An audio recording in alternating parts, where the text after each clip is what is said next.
Juan, ¿cómo le va? ¿Qué tal? Gran gusto de que esté aquí. Bienvenido. Gracias por la invitación. Hoy dijo Alberto Fernández, la economía está todo mal, una cosa por el estilo.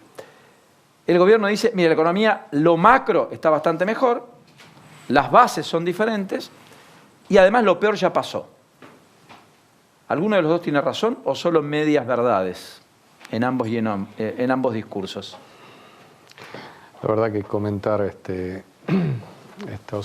cosas de los Fernández o de Macri, le diría, los datos técnicos muestran que la economía se cayó muy fuerte el año pasado, lo peor fue probablemente el cuarto trimestre del año pasado.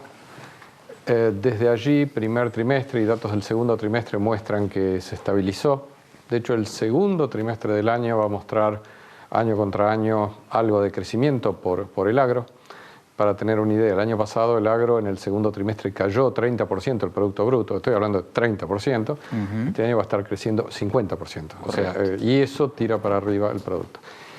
Hay muchos indicadores, industria, comercio, etcétera. Lo que todo eso refleja, para no ir con cada uno, es que, digamos, lo peor fue probablemente cuarto trimestre, comienzos de este año, de allí estabilización y comienzo de recuperación leve, de allí en más.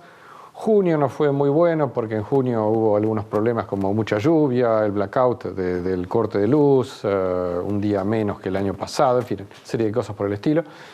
La gente probablemente no mira tanto estas cosas como mira la inflación o los ingresos que tiene. Esto está empezando a recomponerse. La mejora de ingresos reales no se va a ver probablemente clara hasta el segundo semestre, todo el segundo semestre, con mejoras tanto en jubilaciones como más tarde en salarios, pero eso se va a ver en la medida que, bueno, la gran pregunta, la inflación converja a 2%, ¿no? O un número cercano al 2%. Uno como ajusta muchas cosas con el pasado, es decir, las jubilaciones se ajustan con 6 meses de retraso, con inflación y con un índice. O sea, el 4,7 de marzo claro, es la jubilación de octubre. Pega, y más o menos así, porque es el semestre, el trimestre, que se hacen las cuentas con trimestre en inflación y en salarios. Entonces, jubilaciones en el tercero y cuarto trimestre van a estar subiendo más del 11% trimestral, promedio. Calcule que la inflación puede ser 7% en esos dos trimestres. Entonces uno tiene una diferencia importante. Para el año que viene, inclusive, en la medida que la inflación caiga un poco más, o sea, que haya un descenso, ahí la mejora de ingresos de jubilaciones es mucho mayor. Esto sin necesidad de ningún 20%, ninguna cosa especial. Es simplemente lo que ya está establecido. Ahora, esto es lo que vendrá. Lo que está hasta ahora es estabilización en un nivel bajo y digamos, expectativa de mejora, básicamente. Más una L, como definen los economistas. Exactamente, sí, por ahora no hay mucho movimiento y la expectativa de que luego, en algún momento, después de que se defina quién va a estar a cargo, eso puede afectar el riesgo de estar en Argentina. Mira, Argentina en este momento tiene más riesgo que un país que está invadido en una parte, que es Ucrania. A ver, vamos a poner así. Nosotros tenemos un riesgo que es 250 puntos mayor, 250 puntos son 2,5 puntos al año, que Ucrania y 200 puntos más que Ecuador, que es un país chiquitito así y que tiene su economía dolarizada y que no puede devaluar, por lo tanto, para hacer ajustes. O sea, somos peores en términos de riesgo que estos dos. Ahora, ¿por qué lo somos? Bueno, de pronto lo somos en estos últimos meses, básicamente porque hay una enorme incertidumbre hacia adelante. ¿Usted me va a pagar o no me va a pagar la deuda? Esto es importante, no por los deudores que la gente piensa o los políticos piensan los deudores. Si usted no paga la compañía de seguros que tiene asegurada su casa no tiene forma de tener la plata, la liquidez, trabajándola, y trabajándola como para no perder plata. La Argentina es un país que ha estafado durante 70 años a la población en términos de inflación, devaluaciones y de pronto impuestos que le sacan la plata. Por eso los argentinos fugan. O sea, el argentino no es un tipo raro en el mundo, es un tipo que se defiende de episodios inflacionarios que pasaron. Le puedo contar desde el año, si quiere, desde los 50 vamos en adelante, a contar los episodios inflacionarios, devaluaciones, expropiaciones periódicas. Entonces, no pagar la deuda es afectar a todo el sistema, es decir, las compañías de seguros, los bancos, los depositantes, que es la gente que es la gente. Entonces, cuando usted anuncia que eventualmente se va a mandar un default, lo que está diciendo es, voy a meter un lío fenomenal. Por lo tanto, nadie le quiere prestar a la Argentina, excepto el fondo, por supuesto. Este es el caso. Y el fondo es el único que le presta, y el fondo está expuesto a la Argentina, porque hoy en día tomar plata en el mundo es muy barato, y nadie va a tomar plata del fondo. La gente, los países toman plata en el mundo. El fondo está expuesto a la Argentina, con el 61%, está expuesto, quiere decir que la mayor parte de la deuda la tiene con Argentina. Por lo tanto, es más problema para el fondo que Argentina no pague que para la propia Argentina, probablemente. Bueno, para los dos. Para los dos. Pero eso es así, porque nadie va a ir a pedirle plata al fondo si puede sacar plata al 3-4% del mercado internacional. ¿Excepto quién? Los impresentables, disculpe. Digo, los impresentables son los que no pueden salir a tomar. Nosotros lo hemos sido tradicional. Esta no es una cuestión de este año, del año pasado o de los últimos 4 años. Es una cuestión de que tiene 70 años. Bueno, por lo pronto, ¿cuántos acuerdos firmamos con el fondo? Bueno, unos cuantos, y algunos los cumplimos y otros no. Ahora, una veintena. Que dice la oposición que va a ser imposible pagar 44.000 millones de dólares en los próximos años, que es lo que tiene que pagar Argentina. Bueno, lo primero que tiene que hacer la oposición, y lo mismo el gobierno, es plantearse, bueno, quiero negociar con el fondo. ¿Qué quiero negociar?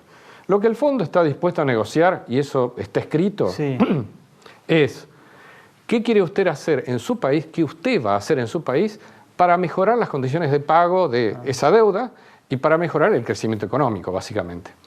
Eso es cambiar un stand-by, que es el acuerdo actual, por lo que se llama un acuerdo de facilidades extendidas, un EFF o Extended Fund Facility. Eso requiere, más que la buena voluntad del fondo, requiere que usted, como país, le proponga al fondo, mire, yo voy a hacer algunas cosas que van a hacer que esta economía crezca más. Por ejemplo, voy a mejorar la cuestión del Estado que gasta mucho, reforma previsional, reforma laboral. Y por lo tanto, bueno, está la reforma del Estado, que es una reforma que dice, mire, usted cobra muchos impuestos, usted quiere bajar los impuestos, primero baje el gasto.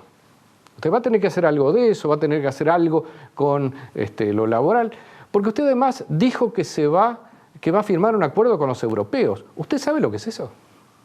Firmar un acuerdo con los europeos significa que usted va a entrar en una interesante negociación donde puede tener grandes beneficios. Ahora, para tener esos beneficios, usted tiene que ser competitivo. Usted no puede ser un tipo que los brasileños nos sacan al mercado. Las papas fritas ahora van a ir a producirlas en Brasil porque, bueno, nosotros somos no competitivos. Porque le ponemos retenciones. ¿Pero por qué le ponemos retenciones? Porque tenemos mucho gasto público. Que la gente lo entienda. El problema de los impuestos es el problema del gasto. Si uno no resuelve el problema del gasto, no resuelve el problema de los impuestos.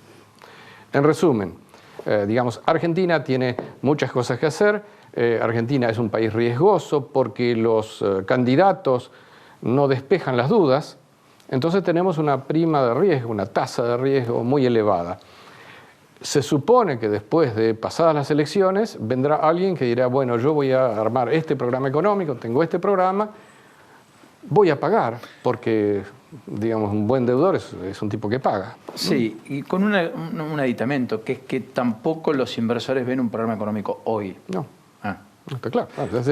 Con lo cual, digamos, la culpa de la oposición, o poner a la oposición como el factotum de la prima de riesgo país en 800 puntos básicos, es incompleto. Claro, es parcial, porque la otra parte es la inconsistencia de un programa económico que más bien es el plan Picapiedras, como lo definió Melconian, qué sé yo, pongamos el nombre que quieran, es el plan hasta las elecciones, después vemos. Uno, digamos, los gobiernos, o sea, lo que vendrá, en realidad nosotros no podemos saber qué va a venir si no es por lo que hicieron los anteriores. O sea, uno no puede juzgar a los Fernández por lo que dicen, sino por lo que hicieron. Uno no puede juzgar a Macri por lo que dice, sino por lo que hizo. Y en base a eso, lo que hicieron es que uno tiene las dudas. Uno tiene las dudas. ¿Irá Macri suficientemente, con suficientes reformas, cambios en esta segunda gestión? Bueno, podría ser. La primera gestión fue más dudosa.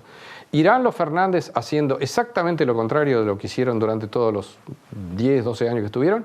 Bueno, digamos, es una cuestión de creer. Milagros a veces existen. Yo no creo mucho en eso, pero bueno, si usted cree, Es cuestión suya.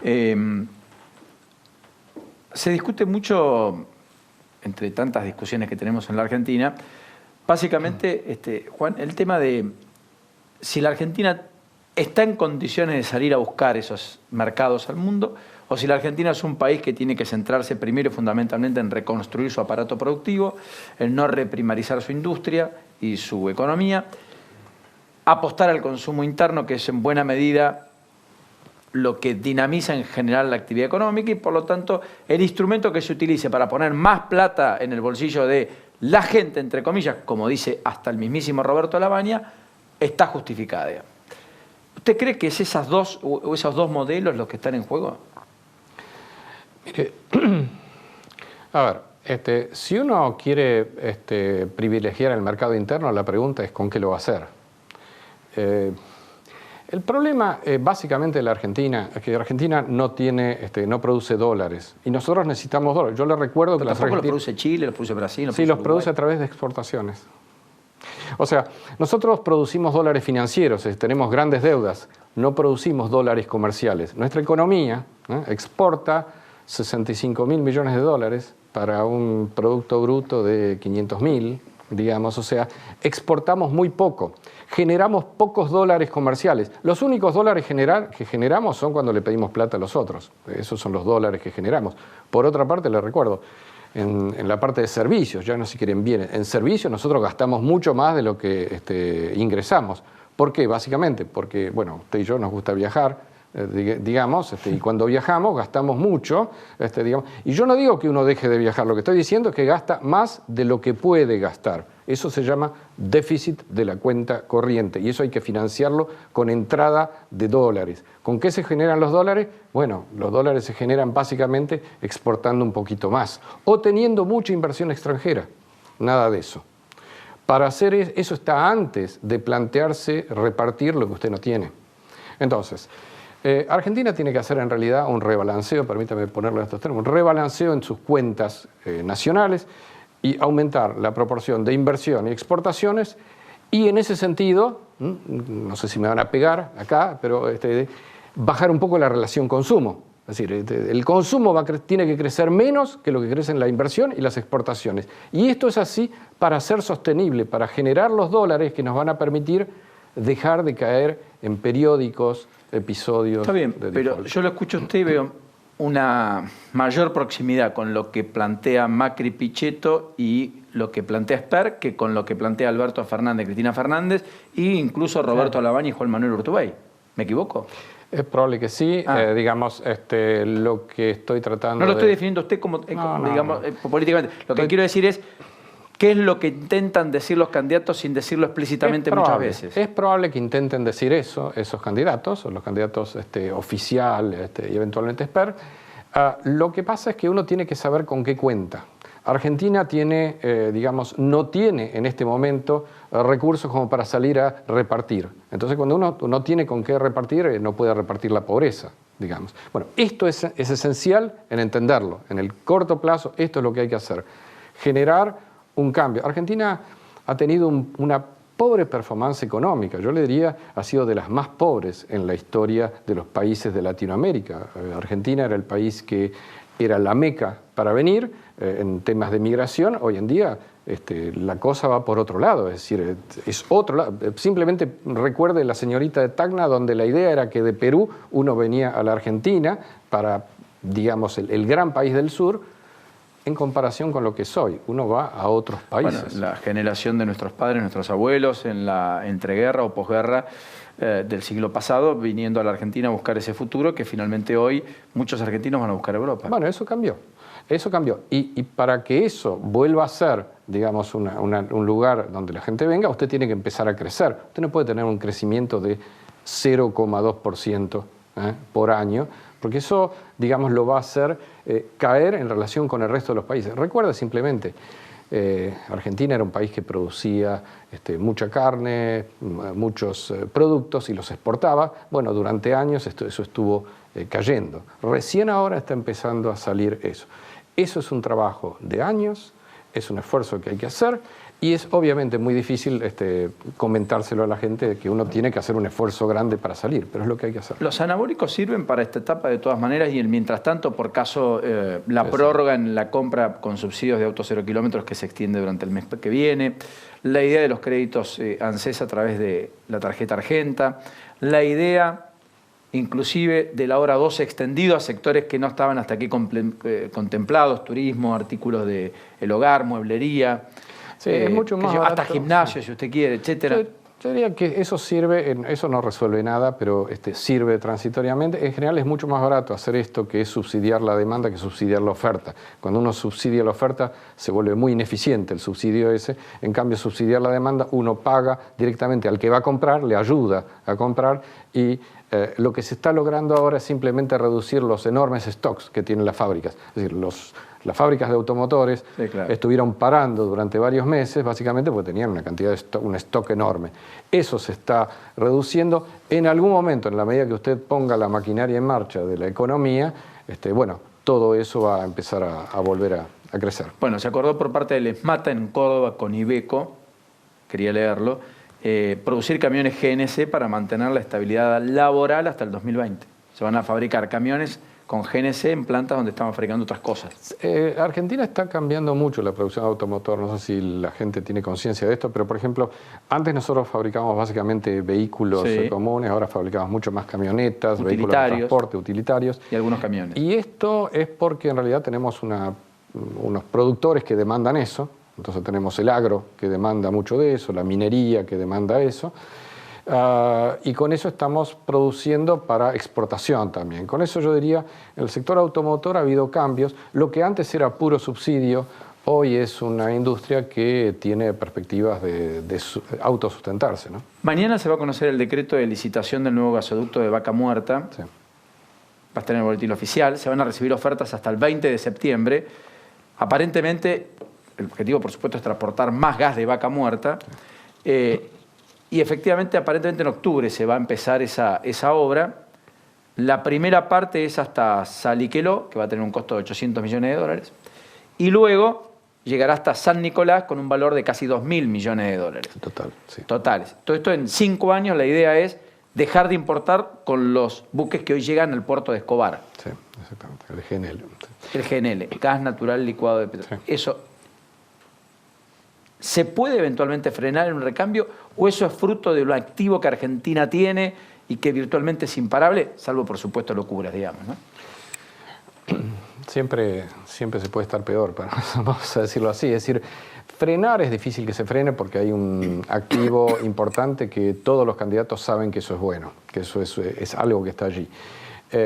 Argentina tiene un potencial grande, para explotarlo necesita invertir mucha plata y para invertir uno necesita ciertas garantías sobre los derechos de propiedad. Uno no pone 20.000 millones de dólares, 30.000 millones de dólares, no los pone si no hay garantía de que puede recuperarlos. Entonces, los derechos de propiedad son básicos en el mundo.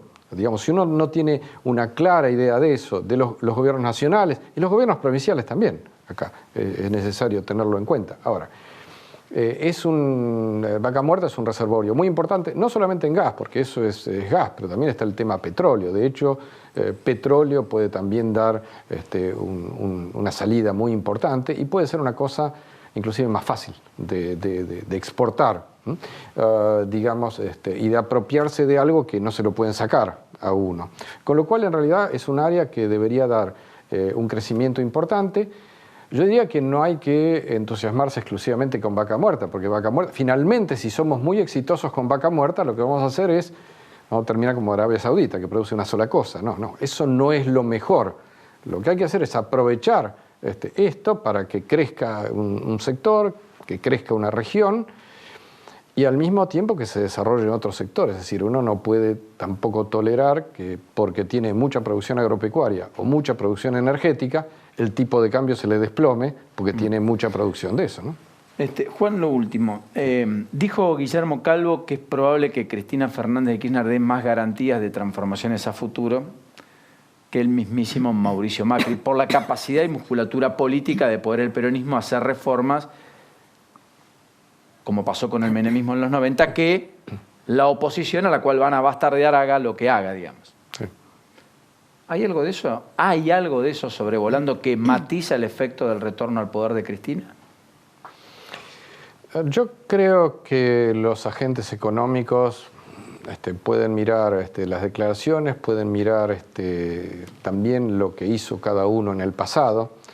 Si van a mirar lo que hizo cada uno en el pasado, no pueden tener la visión de Calvo, pero Calvo lo que dice es que cuando uno se da vuelta, Alan García era un presidente que tenía una visión contra el mercado y de pronto un segundo mandato es pro mercado.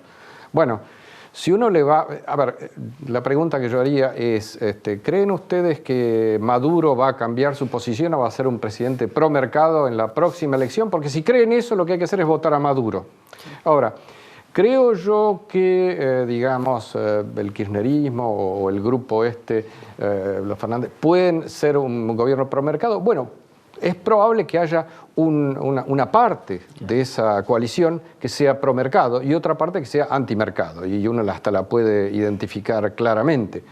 La pregunta es, ¿qué vamos a tener? ¿El partido de fútbol en el gobierno? Porque si lo tenemos en el gobierno, vamos a ser nosotros espectadores de un partido que se va a jugar en el gobierno. Es una cuestión peligrosa, es muy cómoda discutirla desde Nueva York, ¿no es cierto?, sentado tomando un café con un periodista chileno. Yo soy gran amigo, respeto muchísimo a Guillermo Calvo, pero quiero decir, una cosa es comentarlo desde Nueva York tomando un cafecito, un buen café, y otra cosa es vivirlo aquí y vivir esa experiencia de pelea dentro de un propio gobierno. Eso es más complicado. Gracias como siempre, Juan. Enorme placer. Gracias a ustedes. Muy gentil.